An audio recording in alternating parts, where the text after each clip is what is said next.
the Holy Gospel according to St. John, the 8th chapter.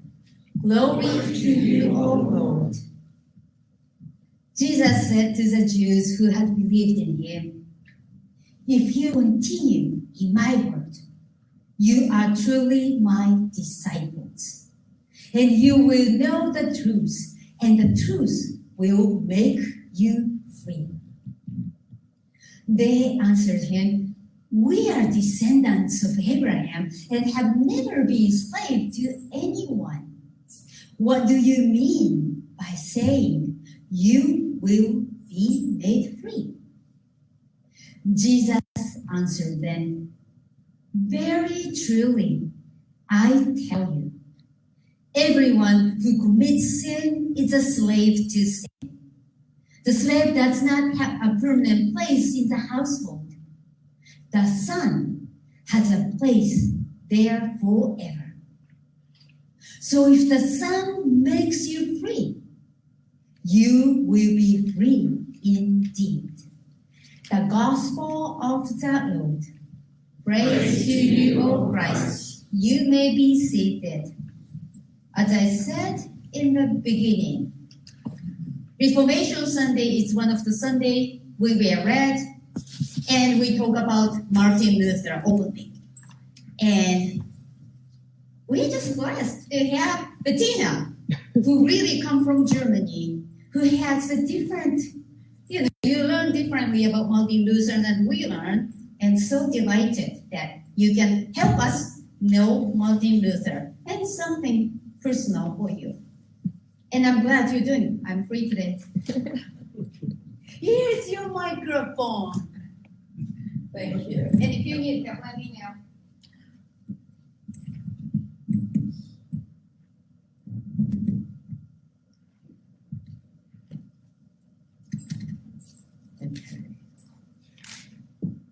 Oops. Okay, you need help. What I need? Okay, I need my phone. I don't need your phone. All right. Well, this is so heavy that it might not work. Okay. Good morning. So if you don't understand what I'm saying, blame her. It's not my fault. This wasn't my choice. She came on the idea that I'm German. I know all about Martin Luther. Yeah. No, I don't. But Wikipedia and Google, etc., can be your best friend for one thing. Plus, I do have a big book on Martin Luther. You're free afterwards to look at it. I leave it here for you to look through. Of course, it's written in German, so. But there are wonderful pictures of original texts in there. Germans are known for their archiving ability, and they archive every scrap of paper, and they put it in this book. So it has a ton of original texts in the book showing. Before I reflect on what he really means to me, I made you all a little insert. And because, we have confirmants that need to study about Martin Luther too. So I made a little timeline of him. And usually the confirmants, the kids have usually problems, I've been too long a teacher, mistakes, like, when was that again? So Martin Luther didn't happen in a vacuum. He happened to be a child of the Renaissance, when everything was in upheaval and, came about. So the era is very important. And now how can you remember any of the dates? The era is the 15th and 16th century, so 1401 to 1600. Simple, for the young ones, very simple. I see the one. What you learn in kindergarten. In 1492, Columbus sailed the ocean blue. That's all you need to know. You got the Renaissance. Very simple. that date you should never forget it. So all of these things happened 1400s, 1500s, and the most important part that happened was before Martin Luther and before Columbus sailed, was a German dude named Johannes Gutenberg. You would say John Gutenberg. Okay, that flies too. Johannes Gutenberg lived in Mainz, Germany, and in 1455 he invented the printing press.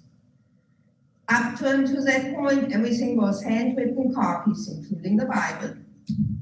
And he did, well, you wonder, like, how long did that take him? What, you know? But it was 1445 when 1445, sorry, when he invented the press. And he had two helpers, and they came up, setting the movable types, putting a sheet on, a lid on, lid open, and boom, you got a page. The first thing he did was print Latin Bibles, because Bible hadn't been translated. And in beginning, he used thin carved leather sheets, vellum, later on parchment paper. Those were the cheap, later on versions on paper. And really, if anybody of you guys do a field trip, next time you are in Washington, D.C., the United States has one complete copy of a Gutenberg Bible at the Library of Congress for all to see for free. So if you don't know, in this case, when you are in Washington, when you are on Capitol Hill, when you have the Capitol behind you, you're back to the Capitol, you're looking at two gleaming white marble buildings with marble columns and long stairs up. The one on the left is the United States Supreme Court. The one on the right is the original Library of Congress building, usually referred to as the Thomas Jefferson building. To the left of that are some more, to the right of that are some more modern complexes. But in that original building, you just go up those stairs on that elevated ground floor is under glass and climate controlled, the only existing complete Gutenberg Bible in the United States on vellum. So go see it.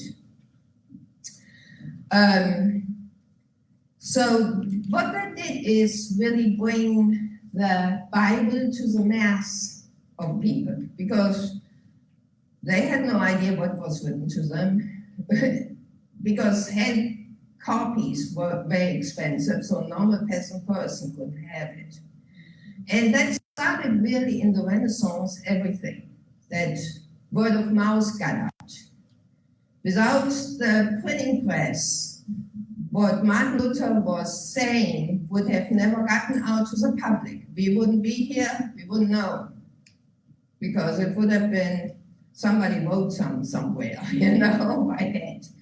The main thing is his doctrines were able to be published en masse. And now, to say all about that, you know, the usual picture is of this little monk hammering a scroll on the door of the church. Not really. That is a nice piece of history fairy tale. What really happened is we have October 31st as Reformation Day and Halloween. Yes, so it's very easy to remember for the children. Reformation Day is October 31st because on that day we have a document. Martin Luther was very upset with the Catholic Church's indulgences, that they collected money from the poor people, saying that forgives them all their sins. And he's like, no. He is the one who forgives our sins by his grace. And he finally was angry because they were collecting money from really poor people to build some more on the Basilica in St. Peter's in Rome. And he had been to Rome in 1510 and was in shock. There was no piety in Rome, absolutely zero. Anything you could think of was going. And, and the church was extremely rich already. So he said, they don't need money from us. Actually, there's one of the theses, I believe it's number 86 of the 95, where he says, you got all the money in the world. What do you need to collect money from these poor peasants for? You know? But so when he went in 1510 to Rome, that was the worst disappointment of his life. And so when they were collecting in Germany money, he said to hear no further, and he sent a letter to the regional archbishop, that's the highest bishop that has other bishops under him, and told him, I made a paper, I thought about this, I wrote what they call a disputation, I wrote a memo basically on if this is legal or not. It's not, to collect those indulgences. So he wrote him a letter on October 31st and put the Catholic Church on notice. He didn't mean to start a reformation or a revolution, none of the above. He wanted to have a theological dispute about it, nowadays would say have a round table and discuss this thing, you know. Well, of course, this had involved money, so the church was having none of that. But the original thing he sent, he attached what we now know as the 95 Theses. That's not what it was called. So there is where I love my Wikipedia, because it gives you basically the translation, so I don't have to try to figure out what do they call that in English? Would they call that in English? It was a disputation on the power and efficacy of indulgences. That's what the 95 Theses were originally called. That's the disputation you wrote, and you attached it, just like we do when we do an email and send an attachment with it. But that is a confirmed date, October 31st. Later on, you know, friends of his then used the printing press to make copies of it, and the whole thing was in Latin. And only later on it was translated in German. And there is one historical source who said he saw a piece of paper like that on the church door of the castle church in Wittenberg. It wasn't like on the 31st of October, you know. After it became popular, people wanted to see it because the word had gotten out. Then eventually it ended up on that church door. So that image, you might want to think of it as a nice little image. That's all it is.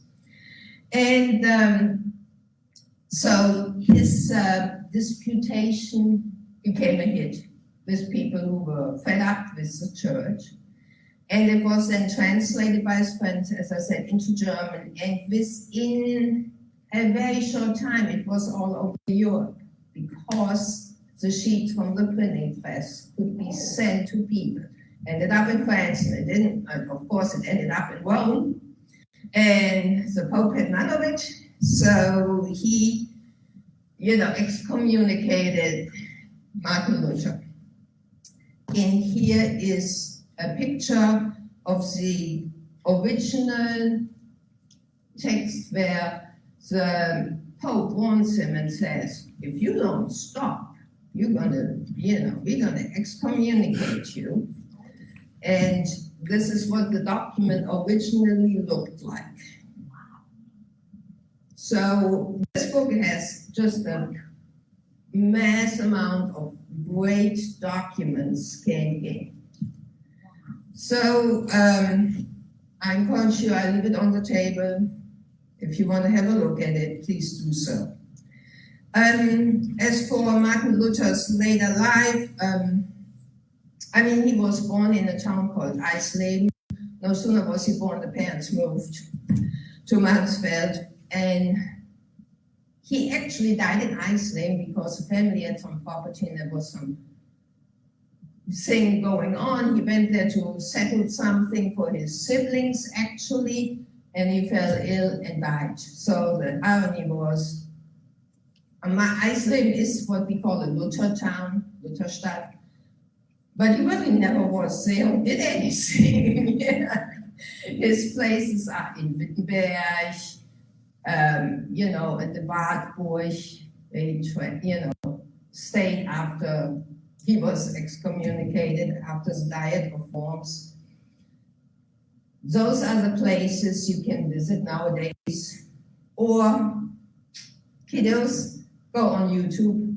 There are great YouTube videos of those times and things, and that you can look at, that show you what it looked like, where he worked. It wasn't very, he was a monk, and it was, at Wartburg, the castles weren't any better than the monastery, pretty rugged and drafty. They were just basically known for their beer brewing and for their teaching, because that was about all you had for medicine when the drafty rooms rugged rooms were getting to you. But in the books there are pictures of that too, what it looked like, the way he lived, where he wrote his translation of the Bible into German, for example. So, when I grew up as a child, I didn't really know much about Martin Luther for two reasons. For one thing, my parents were Catholic originally. And for another, I was born in 1957. When I grew up, Martin Luther for me was behind the Iron Curtain in East Germany, the other side of the wall. For 28 years while the wall stood, you really couldn't go visit. A couple of weeks ago, Pastor mentioned that those, is that for the USC or the Clemson guys go every year? Clemson go to Germany and they visit all these places. And I grew up, I was a teenager and young adult as a student. We couldn't go there. If anybody wants to know about communism, come talk to me. I know, I lived in it. And, so the West Germans, for them, there was Martin Luther, and that's what our Lutheran belief lived from. That was it. We couldn't do anything to visit those sites. Only after the wall fell became the Wittenberg and whatnot open to visit. My mother and her mother, my grandmother, were evacuated during World War II. They lived in Düsseldorf, Germany, on the Rhine River. And there was heavy bombardment. Thousands died in 1943. And the region and the Nazis ordered all women and children to be evacuated to the center part of the country for their safety. So my mother and my grandmother got orders and ended up in a tiny town in the middle, in what's now Saxony-Anhalt as a state, in a town called Dreileben, with this family who, the mayors in these towns assigned people to families. They had a little house with a big garden, vegetable growing, and my mother and my grandmother were put into this family, and they were extremely gracious.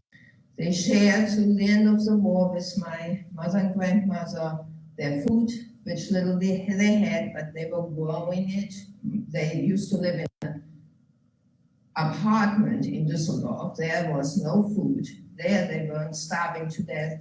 They shared with them the house, clothing, and everything. Just wonderful. After World War II, they stayed in touch, and the daughter of the house, and a teenager, was actually visiting my parents in Düsseldorf when I was born, and then went back, and a short while later, the war went up. And Dreileben ended up being in East Germany, and we were in West Germany. So my whole childhood, I remember my mother sending care packages to that family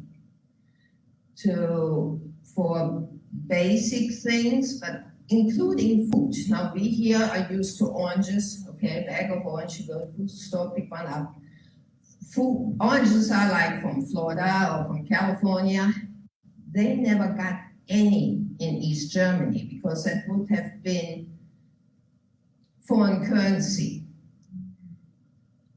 Oranges in Germany come either from Spain or from Israel. Those are the two big producers for Europe for oranges, the biggest ones, kind of like Florida and Sunkist. So my mother would send them oranges, and those were the only oranges they were getting all year, the ones that came in those boxes. And they wanted to, even though my mother was just glad she could give a little bag, they wanted to send us stuff, but they couldn't, there was not much. East Germany was known for its wood carving, kind of like Appalachia. A lot of regions had mining, and in the winter people would do wood carving. So my mother got them to send every year one piece for a nativity scene. And one time they sent this book. Heavy as it is, you gotta live it up. It is heavy. And it was published by the East German government in honor of the 500th anniversary of birthday of Martin Luther. And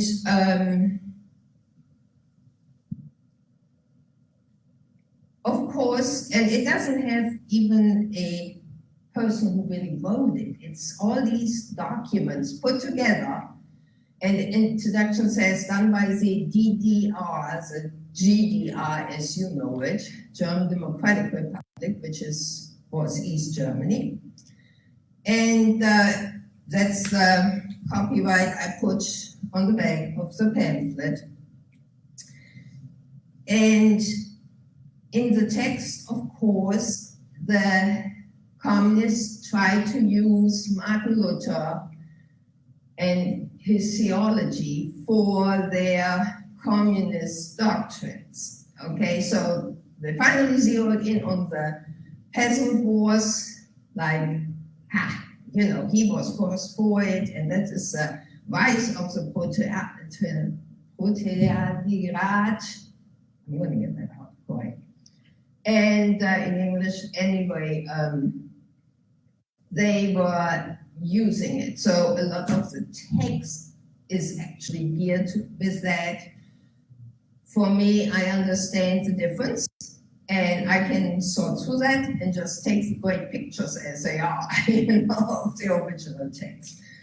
But so that's something the government enforced. Even though they were communism, they didn't cut religion completely off, but they, this book is a typical example. They actually supported the print and all that, and our friends could get it to us. And so when my parents died and I sold my house, one of the things, I took only a few things out of there, shipped it back over to America. And I actually took this book. It's kind of a family connection, a family heirloom. of the 28 years time that Germany was, divided, and we could never go to the eastern side, or only with terror. I mean, it was really bad. My parents went to see him over there, and they had to tell their minders in town that there were rescues coming and what they were going to show them and where they were going to visit with them and all that. So you wouldn't be able to go and check things out. So this is a kind of a heirloom book for me. So that's my description. What I didn't learn as a child about Martin Luther, because I couldn't. And in Germany, you still have in the public school, actually, 1 hour a week religious education. And originally it used to be there came a Catholic priest and a Lutheran priest. Eventually priests were not to come by, couldn't get in, so they made it a mix. It was ecumenical. And so what did I learn about Martin Luther as a child in school? Nothing. We looked a small catechism, but that was about it, because Germany doesn't have Sunday schools. So kids don't learn about it, even though he lived right there. So look at the bulletin. This is not a complete thing. It's just something I put together to help you all and understand his life a little bit, and understand what the days were of modern days of what people really know about Martin Luther. And remember, he was Renaissance, 1492 on up. All right. Well, thank you. Thank you. Bettina.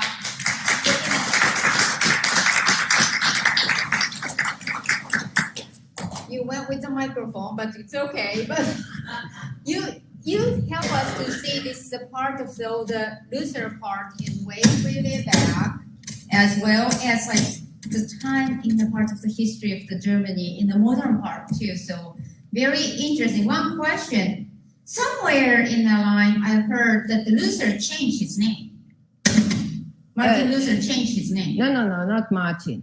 Hans. Hans changed his name. Yes, and they, Tell us about Luther was the last.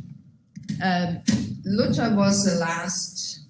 He changed it a couple times. Where he just took some different letters off on. Please know we call it Luther. It's not. It's Luther. The H is not pronounced. It's a sharp T. Luther. Martin Luther. Even though you write it with an H, that just made the word longer. Okay, in German, in old, medieval, and German type thing. But yeah, it was Hans Luther who ended up being finally Luther. Oh, really? It wasn't Martin. I mean, Martin was already Luther When he was born. Okay. when he was born. Because somewhere I heard like it's the meaning of like what was the God's freed or something like that. Yeah, but I mean, he kept changing it a little bit. He kept changing all the time. Yeah, it's the original name was similar, and he, you can see it. He just changed twice, a couple letters. That's it. To be the Luther. current name we have. Okay. Yeah. Well, thank you so much, Bettina. That was such a pleasure, and it's interesting and more to learn. Luther loved to write. It's like 50-some volumes of his writing it's available to read too. But thank you for sharing, Bettina. It's appreciated. And you can look at the inserts when you go home and read more and learn more about it. So thank you.